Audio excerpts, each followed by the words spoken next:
किसानों का धरना चल रहा है, मुख्य मांग क्या है? जो इन्हें जमीन है किसान की, उसे ढाक पात बताया है। वह जमीन बिकती भी है, खरीदी भी जाती है।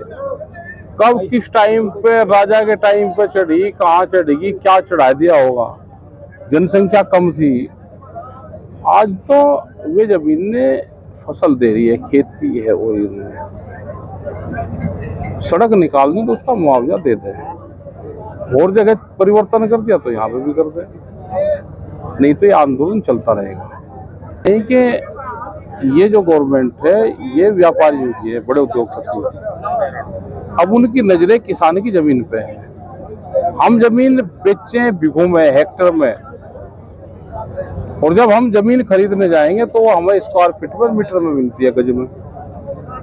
ये फर्क है। जिस दिन ये किसान उसको बेचना भी गज में शुरू कर देगा, और जब उसको खरीद करेगा वहां पे जमीन बेचेगा ही नहीं। इनको ये लगता है कि बहुत महंगी बिकी है हमारी, उसका स्क्वायर फीट में रेट लगाएगा, मीटर गज में रेट लगाएगा, तो ये ना जमीन बेचेगा और इसके लिए लड़ाई लड़ेगा। सरकारों की नजरें किसान की जमीन पे है। फसल के दाम कम और जमीन को महंगी बताते हैं।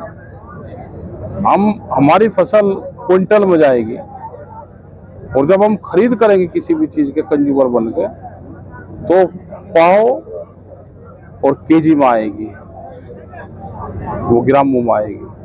तो हम अपनी फसल को अगर किलो में बेचना शुरू करेंगे तो जब ही पता चलेगा, जब भी ये लड़ाई और ज्यादा लड़ी जाएगी। चौधरी साहब, देश में एक प्रचलन सा हो गया है, जब भी कोई फैसला आता है, चाहे वो किसान से संबंधित हो, आंदोलन ही क्यों इस देश के अंदर हर बार आंदोलन किया जाता है? इस देश को पॉलिटिकल सिस्टम से नहीं बचाया जा सकता। अगर आंदोलन कमजोर होगा तो सरकारें हावी होंगी। अब हमें बता दो, कोई चीज बन रही है, क्या कोई पॉलिटिकल पार्टी इशू उठा रही? अगर पॉलिटिकल पार्टी उठाएगी, विपक्ष उठाएगा। विपक्ष को ये मानते हैं कि ये तो सत्ता पाने के लिए आवाज उठा रहे हैं, तो काम नहीं करेंगे। ये जो किसानों के तो नॉन पॉलिटिकल जो संगठन है, उन्हीं को ही इसमें काम करना पड़ेगा, चाहे वो किसानों के हो, मजदूरों के हो, वो व्यापारियों के होंगे। तो इसीलिए यहाँ पे मूवमेंट हावी रहता है। ये जो धरना है, क्या लंबा किया है, उसके बाद मीटर लगाए जा रहे हैं। वो किए ही नहीं, वो झूठ बोल रहे। 2 घंटे के आसपास जिस हिसाब से वो फ्री बिजली देने की बात कर रहे हैं, 2 घंटे वो फ्री बिजली रहेगी, और 2 घंटे में वो पूरा चार्ज वो पूरा कर लेगा। जितने 1400 यूनिट देने की बात करी, अगर उसका पूरा एवरेज हम लगाएंगे महीने का, वो 5 दिन में पूरी हो जाएगी। उसके बाद में उसका बिल जाएगा। इस धरने को पिछले 22 दिन से कवर जी 22 दिन से कवर कर रहे हैं। ये समस्या इसी हाईवे की नहीं है, ये समस्या यहाँ के जंगल के लगभग 3000 बीघे के जंगल की है। ये अगर हाईवे पे पैसा नहीं मिलेगा तो सारी जमीन जाएगी इन किसानों की।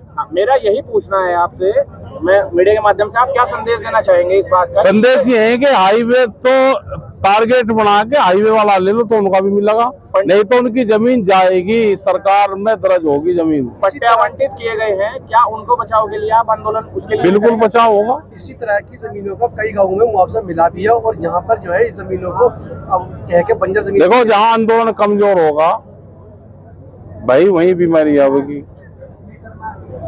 यहाँ आंदोलन मजबूत, अभी तो एक आंसू गैस का गोला नहीं चला, एक लाठी नहीं लगी, किसी का सिर फुटा नहीं होगा, तो अभी से कहाँ से मुआवजा मिल जाएगा? किसानों की लड़ाई कब तक चलेगी? लंबी चलेगी, जब तक यहाँ आंसू गैस के गोले नहीं बचेंगे कामों पर उस लोग को, जब तक कुछ चलेगी। चौधरी साहब, कल से आपका एक बयान चल रहा है जिसमें आपने जो रेडी ठेली वालों को, जो कावड़ यात्रा को लेकर, जो नाम बदलने को लेकर और दिखावे को लेकर कहा गया, उसमें आपने कहा कि हम दूसरा दंगा नहीं होने देंगे। हाँ, इस दंगे की तो शुरुआत है। देखो, बीजेपी ये सरकार है, इसको चाहिए कि विवादित उसमें सिस्टम में उलझाकर फिर यहाँ पे हिंदू मुस्लिम करे, क्योंकि उनका कार्ड हिंदू मुस्लिम चला नहीं, अब क्या फिर चलाना चाह रहा। हमने कहा कि हिंदू जो नॉनवेज का इस्तेमाल करते हैं, मीट का, वो एफिडेविट देते, बीजेपी के लोग ही देते कि हम मीट नहीं खाएंगे, तो हम ये भी लिखवा देंगे भाई, हम इस चीज से सहमत है, लेकिन एफिडेविट सरकार में रहने वाले लोगों को देना पड़ेगा कि हम नॉनवेज का इस्तेमाल नहीं करते। वे दे दें और कानून बना दे इसमें। यहाँ से वार्ता हुई है तो उसमें क्या आश्वासन दिया है किसान? अभी कुछ नहीं अब आश्वासन दिया, अभी आंदोलन अभी चलेगा, अभी ये साल भर से ज्यादा लेगा अभी। धन्यवाद।